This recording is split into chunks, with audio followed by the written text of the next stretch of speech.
வணக்கம் விஜய். அதான் இந்த கூட்டமானது 2:30 மணிக்கு டெல்லியில் தொடங்கியது.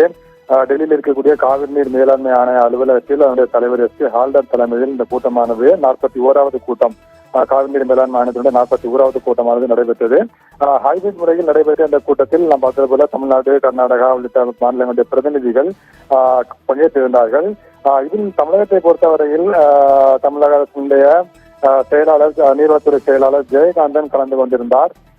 தமிழகத்தை பொறுத்தவரை என்ன குறிக்க என்றால், இந்த ஆண்டு மேட்டூர் அணை பாசனத்திற்காக 12/6/2025 திறக்கப்பட்டு விவசாயிகள் முழு வீச்சில் சாகுபடி பணிகளில் ஈடுபட்டுள்ளனர் என்றும், தற்பொழுது 27/6 அதாவது இந்த நிலவரப்படி மேட்டூர் அணையின் நீர் இருப்பு 84.22 TMC தண்ணீராக உள்ளது எனவும், பாசனத்திற்காக 21,878 கன அடி நீர் திறக்கப்பட்டுள்ளது எனவும் அந்த தமிழகத்தின் சார்பில் இந்த கூட்டத்தில் தெரிவிக்கப்பட்டிருக்கின்றது.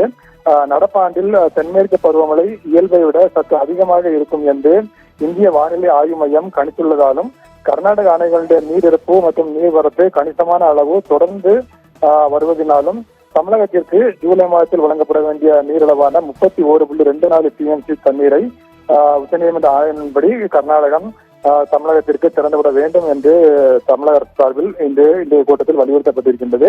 அதன் அடிப்படையில் தற்பொழுது காவிரி நீர் மேலாண்மை ஆணையமானது கர்நாடக அரசுக்கு இந்த உத்தரவினை பிறப்பித்திருக்கின்றது.